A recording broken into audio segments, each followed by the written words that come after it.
Alors, merci d'être avec nous. C'était un plaisir. Alors là, vraiment pareil, c'est pas par fainéantise, mais si tu es d'accord, j'aimerais bien que tu résumes ton parcours professionnel pour la simple raison, dans les grandes lignes, sinon l'interview, on la fait pas, pour que tu mettes en avant ce qui est important pour toi, parce que vraiment, je me vois pas le faire tellement tu as fait de choses. Alors, je vais le faire avec grand plaisir, je vais être assez rapide et concise, mais surtout avant, je voudrais quand même faire un grand remerciement à Hubert. Je crois qu'Hubert, il est là. Ah, Hubert. Parce que, en fait, si je suis là, c'est quand même grâce à Hubert. Et Hubert a été un de mes stagiaires il y a, je ne sais pas combien de temps 20 ans. 20 ans. Non, mais vous voyez, c'est fou, quoi. Hubert, un jour, m'a envoyé un mail. Il m'a profondément ému aux larmes, d'ailleurs, je dois le dire. Parce que, finalement, il m'a fait prendre conscience de ma mission de vie. Et c'est quand même quelque chose d'incroyable. Et aujourd'hui, je suis là grâce à Hubert, 20 ans plus tard, qui était stagiaire chez moi. Donc, je pense que ça fait partie un petit peu du leadership, finalement, naturel. Mais en tout cas, Hubert, je tenais à le souligner parce que ça a été une très très belle aventure que j'ai commencée aussi grâce à toi. Alors, mon parcours de vie, moi, je suis motivée par ce qui me fait plaisir dans la vie. Voilà. Si j'ai du plaisir, j'y vais. Si j'ai pas de plaisir, c'est simple, j'y vais pas. Même si le salaire est très élevé, je n'y vais pas. Donc, moi, vraiment, cette notion de plaisir dans ce que je fais et ce que j'accomplis est fondamentale. Alors, j'aime plein de choses. J'ai un peu un profil qu'on appelle les HS, HP, donc hypersensible, Enfin, je l'ai découvert tout ça, parce que je ne le savais pas au début, moi. J'aimais faire plein de choses, mais je ne comprenais pas pourquoi. J'avais besoin de me nourrir de cette diversité.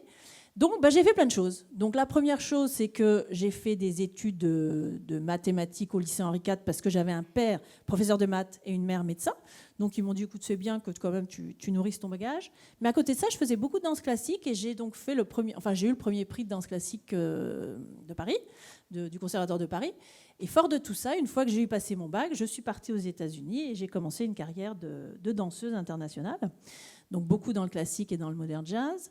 Après, malheureusement, mais peut-être pas malheureusement, j'ai eu un accident de cheval qui n'avait rien à voir. Je suis revenue en Europe.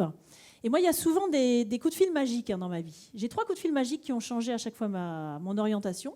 Et donc, coup de fil magique d'une personne que j'avais rencontrée avant qui me dit, écoute, Cathy, je ne sais pas où tu en es, etc. Moi, j'étais à l'hôpital, j'ai beaucoup de chirurgie reconstructrice, etc. suite à cet accident. Et il me dit, écoute, on est à l'hôtel Intercontinental, place de l'Opéra de Paris, et on a besoin de toi parce qu'on aimerait pouvoir remonter le spectacle de Michael Jackson, Thriller, pour la fête de fin d'année. Bon, je dis, mais tu sais, moi je suis entre 2 opérations. Justement, tu es entre 2 opérations, viens nous voir. Bon, on s'enferme dans les grands salons haussmanniens de l'hôtel Intercontinental. Et voilà pas que je l'ai fait répéter, effectivement, Thriller de Michael Jackson. La fête du personnel arrive. Et donc, ils font ce tableau. Et alors là, pendant un quart d'heure, ovation, mais vraiment, les gens sont montés sur les tables et applaudissaient. Je me suis dit, chouette, on a réussi notre truc, c'est super, je suis vraiment contente, je suis fière de vous, etc. Bon. Puis moi, je repars faire mes opérations. Et puis 3 mois plus tard, le directeur de l'hôtel m'appelle, il me dit, je veux vous voir. Et là, il me dit, vous êtes rendu compte de ce que vous avez fait ? Je dis, oui, on a fait un super succès, je suis très contente, je suis très fière d'eux, etc. Il me dit, non, mais vous avez augmenté la productivité de mon hôtel de 30%. Donc, je veux que vous montiez des ateliers à l'année. Et c'est comme ça que j'ai commencé à lancer des ateliers où, finalement, je faisais grandir le talent des gens, mais je ne me rendais pas compte. C'est-à-dire que je permettais aux gens de mettre en avant leur talent, mais finalement, ça servait l'organisation. Donc, ça servait la performance de l'ensemble. Et moi, j'adorais ça. Ça, c'était vraiment quelque chose qui m'a énormément plu. Donc, pendant longtemps, j'ai fait ça. Après, avec mon frère qui lui faisait de l'audiovisuel, on a créé un groupe de communication. On a eu de très gros succès, de très gros clients. On était le petit challenger, mais souvent avec de gros succès. Deuxième coup de fil magique, Laurence Parisot au MEDEF qui nous demande de devenir son agence. Donc là, génial, on s'est mis à accompagner des petites, des grandes entreprises. On est rentré vraiment dans les enjeux de l'entrepreneuriat. Je me suis rendu compte que j'adorais ça. Et puis, donc, on l'a accompagné pendant tous ces mandats avec des grands enjeux d'innovation. Donc, c'était passionnant. Donc ça, c'était le deuxième coup de fil magique. Et puis, troisième carrière, finalement. Enfin, deuxième carrière, c'était le journaliste. Troisième, entrepreneuse. Et dans cette carrière d'entrepreneuse, à un moment, je me suis rendu compte qu'il se passait quelque chose du côté d'Internet. Je me suis dit, tiens, ce truc, c'est quand même assez intéressant. Faudrait vraiment se plonger dedans.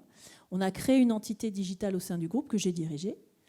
Et puis j'en avais marre de répondre finalement juste aux demandes des clients qui voulaient qu'on leur fasse un site internet. Mais OK, faire un site internet, mais pourquoi, comment ça marche, etc. Donc je me suis reformée aux États-Unis, en Angleterre. 3e coup de fil magique. La dernière société dans laquelle je me suis formée m'appelle et ils me disent: Cathy, on a un problème, on a besoin de toi parce que notre coach senior s'en va et on a quand même un portefeuille de 200 clients dans plein de domaines. Et on a besoin de quelqu'un tout de suite opérationnel qui puisse les accompagner dans tout ce qui est stratégie, marketing digital. Donc me voilà plongée au sein d'un portefeuille de clients dans les crypto-monnaies, la politique, l'édition, enfin des domaines incroyables. Et je me suis rendu compte que j'adorais ça. Donc depuis, je fais ça, je fais du conseil en stratégie digitale et de la formation. Et j'accompagne notamment différents MBA, notamment un MBA dans le luxe, puisque c'est un monde dans lequel je suis assez connue, puisque j'ai créé il y a 20 ans un portail d'information pour les professionnels dans l'industrie du luxe qui existe ce jour et qui s'appelle ABC Luxe. Bon voilà, résume. Et maintenant, en rétrospective jusqu'à présent, disons, qu'est-ce que tu dirais a été ton fil conducteur dans ta carrière, de ton point de vue? Le plaisir. Le plaisir d'apprendre, le plaisir de comprendre, le plaisir d'accompagner, le plaisir d'apporter de la valeur ajoutée, le plaisir de driver des équipes, mais en les faisant grandir, en grandissant tous ensemble pour aller apporter de la vraie valeur ajoutée aux clients. Et puis, moi, j'ai jamais eu une posture de prestataire, en fait. Je pense que c'est ce qui nous a amené effectivement à bosser pour Laurence Parisot sans être mis. On a toujours eu une posture de partenaire, c'est-à-dire qu'en fait, on ne se disait pas, oh, voilà, il faut qu'il nous achète, etc. Non. Comment on va penser comme notre client, voire penser son métier un petit peu en avance pour lui donner finalement une longueur d'avance et être capable lui-même de se réinventer. Donc on était finalement des accélérateurs de réinvention avant même de faire du digital, nous. Donc tu as dit que voilà, tes jobs de rêve, tu les as toujours créés en association avec les coups de fil magiques, mais bon, c'est toujours toi qui as initié ça. C'est-à-dire que déjà à la base, tu as quand même eu une façon de fonctionner à peu près opposée à la majorité des gens qui vont aller sur le marché du travail, voir ce qu'on leur propose, et après essayer d'avoir ce poste. Donc quel est, disons, ce mécanisme de création qui se met en place dans ta tête pour dire, OK, là j'ai envie d'aller là, je ne sais même pas où est-ce que je vais, mais je crée ça. Comment tu fais ? Parce qu'en fait, à chaque fois au début, je regardais quand même pour pouvoir rentrer dans la société, mais le terrain de jeu me semblait trop étroit. Et je me disais, mais moi j'ai envie de faire ça, et j'ai envie de faire ça, mais on ne me permet pas de faire ça. On va me dire, allez, tiens, rentre dans cette case, etc. Et moi, je déteste les cases. En fait, moins on aime les cases, plus on aime la liberté. Et ça, c'est un de mes grands drivers. Je suis vraiment une fan de liberté. Plus finalement, je me suis dit, ben non, j'arrive pas à trouver le job qui me convienne, je vais le créer. Je ne vais pas attendre qu'on me le propose, je vais le créer. Voilà. J'ai toujours fonctionné comme ça. J'attends pas qu'on me propose quelque chose et je le crée. Et mes étudiants d'ailleurs, je leur dis, quand vous allez à un entretien, arrêtez d'être tremblotant comme ça pour savoir si on va vous prendre. Regardez plutôt si la mission, l'entreprise vous conviendra aussi. Si ça vous convient pas, allez ailleurs. Allez ailleurs, ne vous limitez pas. Allez-y, vraiment, allez construire le chemin qui vous convient, quoi. Et justement, par rapport à ça, quel état d'esprit doit-on avoir pour avoir une vie professionnelle épanouie ? Au-delà du fait de juste chercher le plaisir, quels sont les ingrédients ? Eh bien, il faut que ça réponde déjà aux choses qui sont importantes pour nous.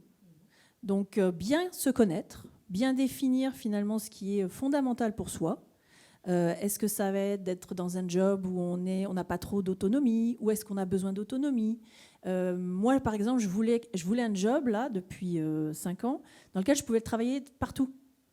Et je me suis dit, bah, c'est génial, je vais pouvoir faire mon marketing digital à distance.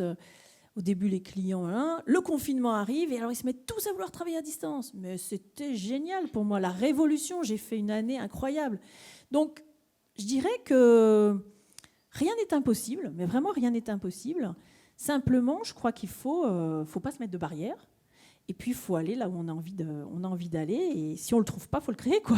Voyez ? Je pense que c'est facile à dire, mais qu'est-ce que tu penses nous empêche d'aller vers le métier de nos rêves ? Je pense que ce qui nous empêche, que ça soit d'aller vers le métier de nos rêves ou de vivre la vie de nos rêves, c'est nos peurs. Qu'est-ce qui nous freine ? Ce sont nos peurs. Donc, plus on va travailler sur nos peurs et plus on va en faire des forces, plus on va être capable d'aller loin. Alors ça, c'est toujours la question un peu magique, mais du coup, je me permets de rebondir. Comment est-ce qu'on fait d'une peur une force ? Alors ça, c'est intéressant. C'est une question que je me suis vraiment souvent posée parce que je me suis dit, finalement, le plus gros frein dans nos vies, à tous, et notamment à mes clients, parce qu'il y a des clients que j'accompagne, et il y a des fois, je vois leurs freins, et je me dis, il faut que je les aide à dépasser ça. En fait, ce qui est intéressant, c'est qu'une peur, c'est un écran de fumée. C'est-à-dire qu'une fois que vous avez la force, le courage, d'aller vous confronter à votre peur, d'aller vraiment face à elle, et vous allez voir, elle va disparaître. En fait, c'est assez étonnant. Plus on va à la rencontre de nos peurs, et plus on se rend compte que ce sont des écrans de fumée. Et donc, le fait de les dépasser nous donne de la force, de la confiance, de se dire, oui, il ne faut pas que je me laisse arrêter par un écran de fumée. Ça n'a pas de sens. Donc, ça, c'est une première réponse. Après, ce sont parfois des peurs qui sont ancrées par rapport à l'enfance, par rapport à des situations qu'on a connues dans la vie, etc. Donc, parfois, il faut travailler, il faut se faire accompagner, mais il n'y a pas de mal à ça, parce que ça va vous donner beaucoup plus de confiance en vous et ça va vous donner beaucoup plus de puissance. Donc, faites-vous accompagner pour les dépasser. Et surtout, dites-vous bien, testez ça. Allez vous confronter à vos peurs. Commencez avec des petites peurs, vous allez voir. Et puis, vous vous rendez compte que finalement, les peurs, c'est complètement quelque chose d'abstrait. C'est quelque chose, ce sont des barrières que l'on se crée, croyances, etc. Mais elles sont absolument dépassables. Donnez-vous les moyens de les dépasser. Et vous allez voir que vous allez pouvoir avoir un horizon qui s'élargit. Et ça, c'est génial. Et souvent, on a peur de la peur. C'est-à-dire qu'on a tellement peur que cette peur arrive qu'on fige. s'arrête avant même que Mais c'est ça, avant on même, aille voir ce que c'est cette peur. Allons voir, allez-y. Vous verrez que finalement, il n'y a pas matière à avoir si peur que ça. Alors moi, je pense que l'un des grands défis de l'entrepreneur, souvent, c'est que justement, on s'intéresse à plein de choses. Et c'est pour ça que Karine et toi, vous êtes fascinantes à ce niveau-là. Mais on va nous conseiller, je dis on de manière globale, parce que je l'ai entendu plein de fois, il faut se concentrer sur une chose pour être efficace, pour être cohérent face à nos clients et surtout pour ne pas se perdre dans 3 millions de projets. Comment tu fais pour ne pas te perdre ? Alors, on peut se concentrer sur une chose. Voilà, par exemple, maintenant, je suis concentrée sur ça. Ça ne veut pas dire que l'heure d'après, je vais pouvoir me concentrer sur autre chose à 100%.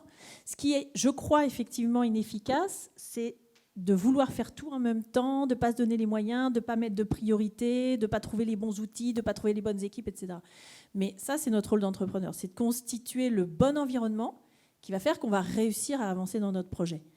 Mais ça ne veut pas dire que pendant un mois, on doit ne penser qu'à une chose. Enfin, moi, j'en suis incapable, de toute façon. Mais en revanche, je pense qu'il faut avoir une grosse capacité à se concentrer sur une chose au moment où on est sur la chose. Voilà. Ça, c'est important. Merci. Ça me paraît vital. Vous l'avez entendu ? Oui. Très bien. Une chose. Pas longtemps, une chose mais à une chose. la fois. Voilà. Ce qui ne veut pas dire qu'on ne peut pas avoir plusieurs projets en parallèle. Mais quand on est sur le projet, avec les équipes, on est sur le projet à 100%, et puis on va se donner du temps pour travailler sur ce projet-là. Et puis après, on passera sur l'autre projet le lendemain ou l'après-midi, mais à 100% dans ce qu'on est. Ça, je crois que moi, c'est quelque chose qui est vraiment important, c'est être là où on est au moment où on l'est et l'être à 100%. Vous voyez, là, je suis en train de vous parler, je ne suis pas en train de penser à mon projet, aux clients qu'il faut que je rappelle, etc. Non, je suis avec vous. Je suis avec vous et pour vous. Je suis là. Vous voyez ? Et ça ne veut pas dire que demain matin, je ne serai pas avec mes clients sur lesquels on va travailler sur un super projet. Voilà, mais être là où on est, être bien ancré dans notre moment présent à chaque fois. Tu nous as partagé plein de choses, mais pour revenir au thème du jour, en une ou plusieurs phrases, donc concrètement, pour toi, tu le définirais comment, le leadership ? Alors, j'ai réfléchi à ça, parce que tu m'as posé la question, je trouvais ça super intéressant. Je me suis dit, tiens, c'est marrant, a priori, j'inspire pas mal de monde. Pourquoi ? Enfin, j'en sais rien, moi, Et puis, je me suis dit, d'ailleurs, je crois qu'au moment où j'étais avec toi, tu vois, je crois que j'étais encore plutôt une bonne manageuse, mais pas encore une leaduse. Et je crois que maintenant, je peux dire que je suis devenue une leaduse et un leader, pour moi, doit être quelqu'un qui dépasse ses peurs.